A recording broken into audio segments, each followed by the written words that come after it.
Assalamualaikum warahmatullahi wabarakatuh. Selamat pagi, siang, sore, malam semuanya. Bagaimana kabar kalian? Semoga kabar baik ya. Masih dengan saya di sini di channel Dimensi Mimpi. Dan seperti biasa, kita masih di cerita Ngunduh Jiwa. Dan di video ini udah sampai di part ke-6-nya. Buat kalian yang belum nonton di part sebelumnya, kalian bisa tonton terlebih dahulu di video berikutnya. Maksud saya sebelumnya ya, supaya biar kalian ngerti alur cerita dari Ngunduh Jiwa ini. Dan buat kalian yang sudah siap untuk mendengarkan cerita ini, tanpa langsung banyak basa-basi lagi, langsung aja kita mulai ke ceritanya.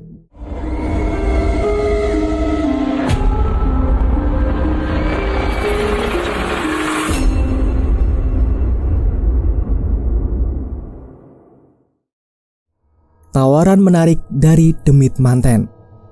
Perintah dari Bunda Melati bersifat mutlak. Jika dia menginginkan penundaan terhadap ritual yang nantinya akan dilakukan, maka segala apapun yang diperintahkan harus dijalankan sesuai dengan keinginan dari Bunda Melati sendiri.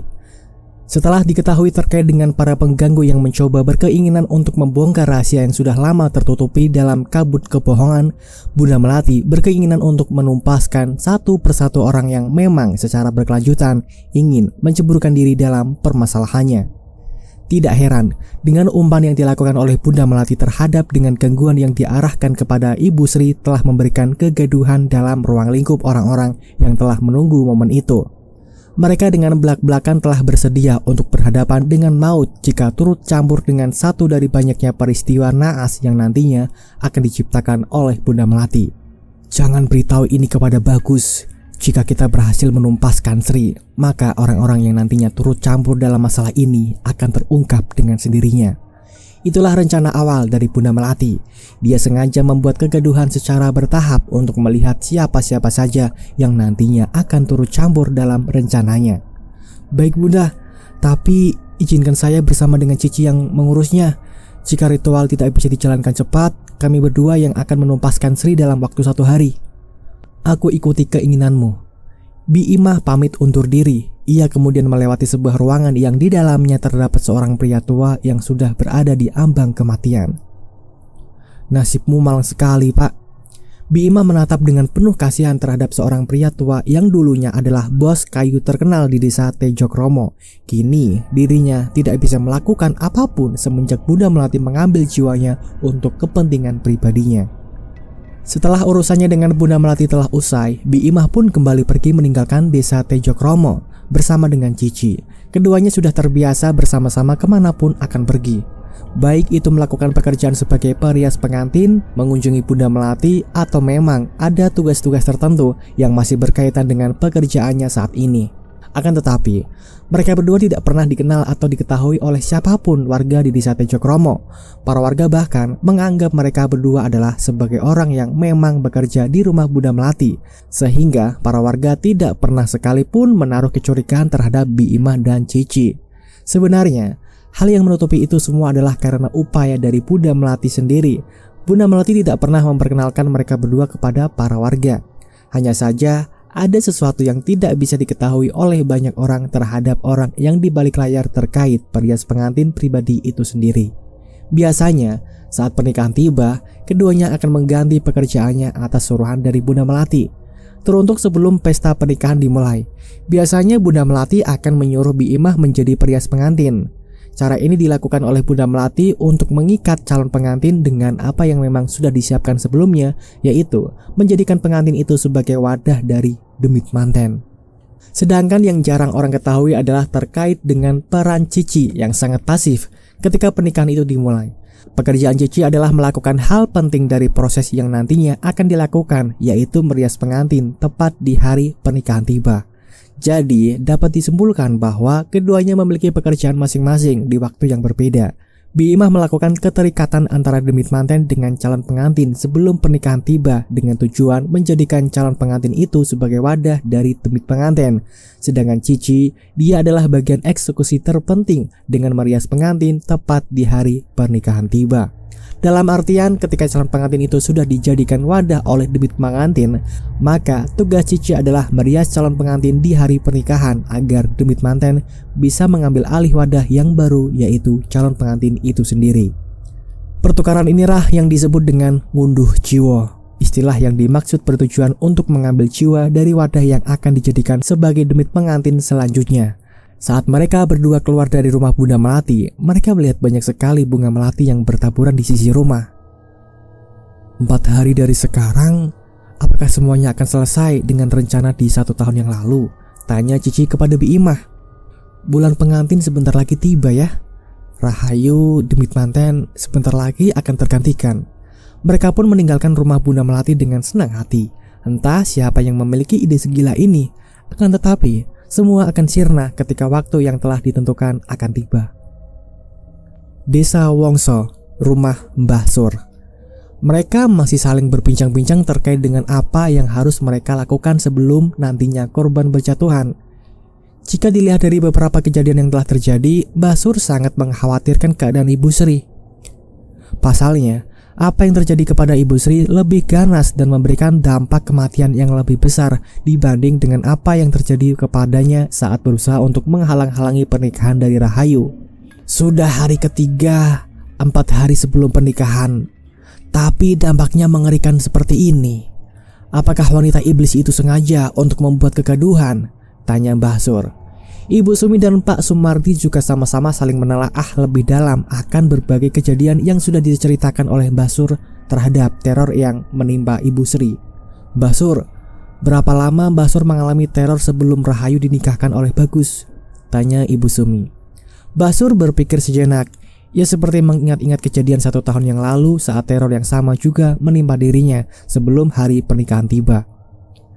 Biasanya hari kedua semua sudah selesai, karena aku yakin teror itu bertujuan untuk memberikan ketakutan saja, jawab Mbah Sur. Ibu Sumi merasa aneh dengan pernyataan Mbah Sur. Jika memang teror yang berjalan hanya sampai 2 hari saja, kemungkinan besar ada sesuatu yang sedang mereka incar dan sedang mereka inginkan sebelum hari pernikahan tiba.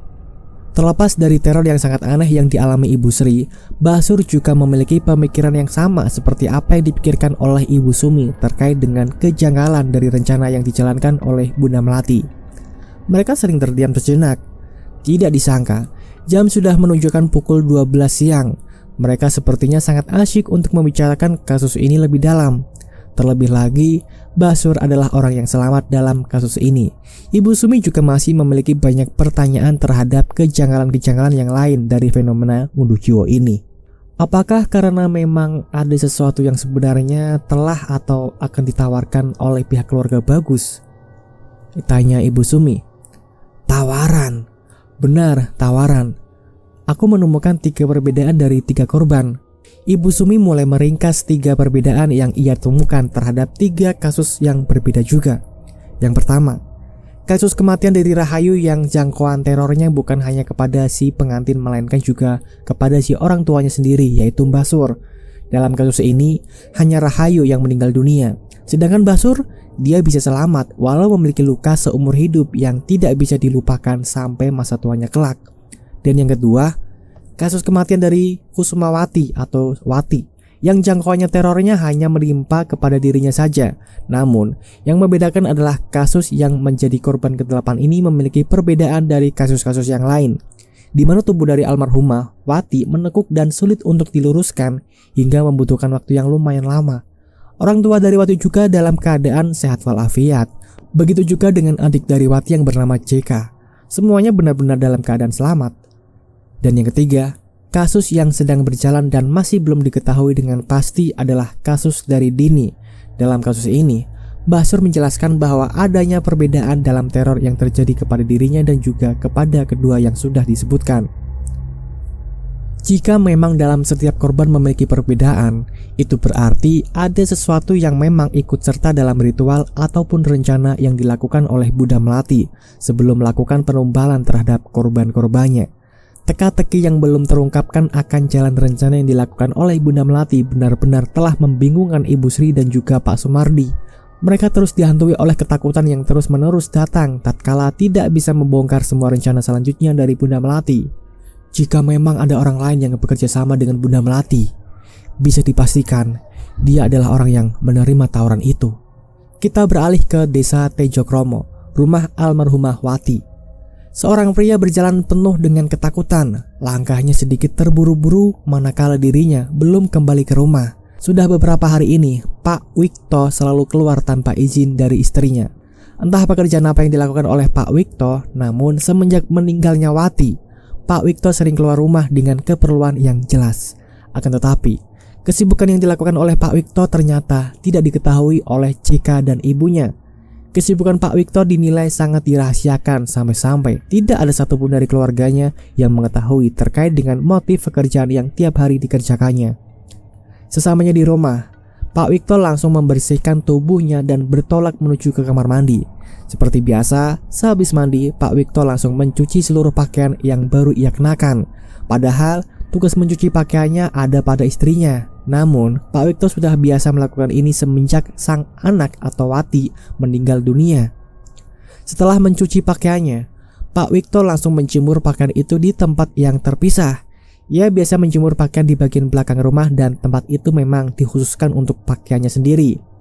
Padahal sudah berumur, tapi darahnya masih saja berceceran di sekitaran pakaianku, ucap Pak Wikto sambil berusaha membersihkan noda darah di bagian celana dalamnya. Semenjak kematian dari Wati, keluarga dari JK ini sedikit hancur. Walaupun dalam kesehariannya mereka tercukupi, namun ada beberapa hal yang dirasa tidak masuk akal. Istri Pak Wikto yang bernama Ibu Heni tidak bisa bergerak sama sekali. Dia bahkan harus berada seharian di atas ranjang dan mengandalkan JK, anak bungsunya, dalam mengurusi pekerjaan rumah tangganya seperti menyiapkan makanan, mencuci baju, membersihkan rumah, dan lain sebagainya. 1 tahun semenjak kematian dari Wati, JK masih belum menemukan titik jelas terkait dengan kematian kakaknya tersebut. Selain itu, dia juga mencurigai bapaknya yang terkadang membawa banyak uang sehabis pulang kerja. Uang yang dibawa oleh bapaknya ini dalam hitungan hari bisa mencapai jutaan rupiah. Hanya saja yang membuatnya tidak habis pikir adalah uang tersebut cepat habis dalam hitungan hari juga. Maklum, mereka juga berupaya untuk bisa menyembuhkan Ibu Heni yang masih terbujur sakit yang sudah berbulan-bulan lamanya. Setiap kali Pak Wikto pulang, Cika enggan menanyakan terkait dengan pekerjaannya. Komunikasi antara keduanya juga menjadi minim. Belum lagi, permasalahan ekonomi yang terus menggerus kehidupannya membuat Cika tidak bisa berbuat apa-apa selain menerima semua kehendak yang telah diberikan dalam kehidupannya. Saat itu Pak Wikto kebetulan sedang berada di dapur. Ia sedang memasak sayur kesukaannya sendirian. Sayur dengan potongan buah nangka dan dibuat seperti layaknya gudeg menjadi makanan favorit keluarganya. Bersama dengan Pak Wikto sedang masak, Cika menuju dapur untuk menanyakan terkait dengan makanan yang sudah habis. "Pak, Ibu mau makan, beras kita habis." "Bapak lagi masak, nanti biar Bapak yang nyuapin Ibu." "Iya Pak." Pak Wikto menengok ke arah belakang untuk memastikan jika Cika sudah tidak berada lagi di belakangnya. Lalu dia mengambil kantong kresek yang sudah ia siapkan dari sakunya dan mengambil sesuatu dari kantong kresek tersebut. Dengan cepat, Pak Wikto memasukkan 3 buah bunga melati dan dia memasukkannya ke dalam sayur yang sedang dia masak. Pak Wikto mengaduk-ngaduk sayur itu hingga bunga melati yang ia masukkan sudah tercampur dengan sayur yang ia masak. Sembari menunggu masakan selesai, Cika menyiapkan nasi yang baru saja matang. Ia bergegas menuju dapur untuk mengambil piring dan alat makan lainnya. Namun, saat di mana Cika tiba di dapur, dia justru mendapatkan omongan yang menyakitkan dari bapaknya sendiri. "Kan sudah Bapak bilang, Bapak saja yang siapkan." Cika merasa ada yang aneh dengan sifat bapaknya yang tidak biasa. Biasanya setelah masak, dirinya menyiapkan itu semua dan sudah biasa ia lakukan semenjak ibunya sakit. Namun baru kali ini Cika mendapati sebuah perkataan yang membingungkan dari bapaknya tersebut. "Tapi Pak, aku takut Bapak kerepotan. Kamu beresin depan rumah saja, biar Bapak yang siapin ini." "Baik Pak." Cika pun menyerahkan itu semua kepada bapaknya. Ia kemudian beranjak pergi dari dapur dan menuju ke bagian depan rumah untuk membersihkan halaman dan sekitarannya. Tepat saat di mana Cika tiba di depan rumah, ia melihat banyak sekali bunga melati yang sudah bertaburan di depan rumahnya. Cika merasa ada yang tidak beres dengan penebaran bunga melati yang masih segar itu. Dia kemudian mengawasi sekitaran rumahnya. Siapa tahu ada orang yang benar-benar usil dan sengaja melakukan ini demi keruntuhan dari keluarganya sendiri. Dan yang membuat Cika merasa aneh lagi adalah terkait dengan arah bunga melati itu yang membuat seperti barisan hingga ke bagian belakang rumah. Cika penasaran dengan kejanggalan semacam ini. Sebelumnya dia tidak pernah melihat kejanggalan aneh selain sebelum kematian dari kakaknya yaitu Wati yang mendapati bunga melati di sekitaran rumahnya. Namun sudah 1 tahun lamanya semenjak teror aneh ini terjadi, Chika menemukan kejadian yang sama. Chika kembali melangkahkan kakinya hingga ke bagian belakang rumah sembari mengikuti jejak dari bunga melati yang membentuk barisan memanjang hingga ke tempat di mana bapaknya menjemur pakaiannya. Dan saat di mana Chika tiba di bagian belakang rumah, dia terkejut saat melihat seorang wanita menggunakan pakaian seperti pengantin sedang terduduk membelakanginya sembari menjilati celana dalam bapaknya.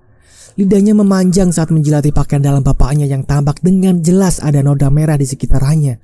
Tiba-tiba, Chika merasakan hawa merinding yang begitu besar saat wanita tersebut menengok ke arahnya. Tatapan dari wanita pengantin itu benar-benar mengerikan. Di sekitaran bagian matanya benar-benar menghitam. Lalu, bagian pipi dan mulutnya terdapat kerutan dengan dagu yang runcing. Belum lagi bagian kuku-kukunya yang sangat panjang dengan jari jemari yang sudah memucat pasi layaknya mayit. Wanita itu tersenyum ke arah Chika sembari mengatakan sesuatu.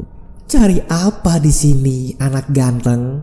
Jika tidak bisa berkata-kata, ia berusaha menggerakkan tubuhnya dan mencoba untuk menghindari kontakan mata dengan sosok pengantin itu. Untungnya, dia masih punya kekuatan dari tenaganya untuk bisa melarikan diri dari bagian belakang rumahnya. Chika pun kembali ke bagian depan rumah. Nafasnya naik turun bersamaan dengan perasaan takutnya yang benar-benar meningkat saat melihat tatapan seram dari sosok pengantin tersebut. Sembari bertanya-tanya dalam pikirannya sendiri, Chika seperti mengingat sesuatu akan sosok yang sering dibicarakan oleh bapaknya tersebut usai kematian dari kakaknya yaitu Wati. Demit manten. Ia kemudian segera masuk ke kamar untuk memastikan jika bapaknya sudah menyuapi ibunya yang masih berada di dalam kamar. Dan memang benar, saat dimana Chika membuka kamar ibunya, dia sudah melihat bapaknya sedang menyuapi ibunya. "Chika, sudah dibereskan bagian depan rumah?" Sudah, Pak." "Oh iya, besok jangan lupa panggil Ibu Sumi dan Pak Sumardi ya." "Ibu Sumi dan Pak Sumardi? Yang tukang mandiin jenazah itu, Pak?" "Iya benar, nanti panggil mereka berdua ke rumah ya." "Loh, kenapa memangnya, Pak?" "Bapak mau silaturahmi saja." Aneh. Tidak seperti biasanya Pak Wikto memanggil Ibu Sumi dan Pak Sumardi jika memang tidak ada keperluan yang benar-benar sangat khusus. Terakhir kali pertemuan itu berlangsung saat dimana Pak Wikto membeberkan rahasia terkait dengan sosok yang bernama Demit Manten. Dan pemanggilan yang diusung oleh bapaknya ini menimbulkan banyak pertanyaan dalam diri Chika. Pasalnya, Ibu Sumi dan Pak Sumardi akan datang ke tempat warga jika memang ada pernikahan, kematian, atau memang ada keperluan mendesak. Jika memang bukan karena pernikahan, lalu mengapa Pak Wikto memanggil keduanya? Apakah Pak Wikto ingin memberikan pekerjaan dengan keduanya terkait dengan adanya orang yang meninggal tepat di esok hari? Atau kedatangan keduanya dikhususkan untuk keperluan tertentu?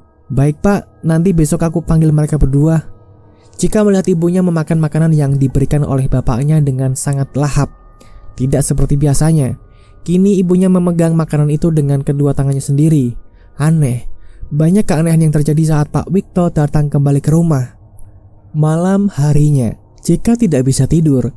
Ia hanya terjebak dalam pikirannya yang berlebihan dengan kemunculan Demit Manten yang berada di rumahnya. Belum lagi, bapaknya meminta untuk memanggilkan Ibu Sumi dan juga Pak Sumardi yang merupakan 2 orang yang sering memandikan jenazah. Semua yang dikatakan oleh Pak Wikto benar-benar sangat rancu. Chika masih belum bisa mengetahui dengan jelas terkait dengan apa yang selama ini yang disembunyikan oleh bapaknya tersebut. Dan tepat di tengah malam, Pak Wikto keluar dari rumahnya. Kebetulan Chika masih belum tertidur dan dia berada di bagian depan rumahnya. "Bapak kerja dulu ya?" "Kerja? Iya, kebetulan Bapak ada kerjaan mendadak hari ini." "Sebenarnya Bapak kerja apa sih? Semenjak Mbak Wati gak ada, Bapak kok jadi aneh? Belum lagi penyakit yang Ibu derita selama berbulan-bulan. Tolonglah Pak, bersikaplah terbuka kepada Chika." Pak Wikto tampak kesal dengan kecerewatan dari Chika yang tidak seperti biasanya. Chika yang dikenal penurut kini berubah drastis menjadi seorang pria yang penuh dengan pemberontakan terhadap hal-hal yang tidak masuk akal menurut dirinya sendiri. "Tumben kamu cerewet nak. Apakah kamu lupa siapa yang menghidupimu saat ini?" Chika hanya terdiam. Dia bahkan tidak bisa menjawab sebuah kalimat yang menyudutkannya itu. Pak Wikto mendekati Chika sembari mengusap rambutnya. "Kamu harus tahu, kita orang susah. Kita harus membuat penawaran khusus." "Penawaran khusus? Nanti kamu tahu, Cah Ganteng." Pak Wikto pun mencium kening anak bungsunya itu. Dia kemudian meninggalkan Jika seorang diri di dalam rumah bersama dengan ibunya. Walaupun terasa masih janggal, Jika masih terus menerima hal semacam itu demi kebaikan dirinya dan kesehatan ibunya. Pak Wikto berjalan meninggalkan rumahnya.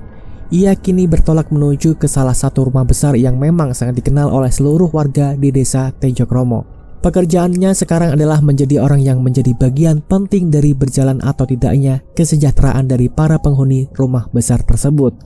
Saat tiba di rumah besar itu, dirinya langsung disambut oleh seorang wanita yang penuh dengan kemewahan. Langkah wanita tersebut sangat menawan dan mempesona. Tubuhnya yang sangat cantik serta ketegasan yang dimiliki sifatnya sangat membuat orang-orang di desa Tejokromo tunduk kepadanya. Selamat datang kembali, Wikto. Bunda, aku sudah melakukannya. Kamu memang hebat, Wikto. Aku harap tawaran ini dapat membahagiakanmu. Ternyata seorang pria asing yang saat itu mendatangi rumah Bu Sri adalah Pak Wikto. Dan Pak Wikto sendiri adalah orang yang bekerja sama dengan Bunda Melati untuk membongkar orang-orang yang sedang mencari tahu informasi tentang ritual yang dilakukan oleh Bunda Melati. Lalu, apakah mereka berdua datang ke rumahmu besok pagi?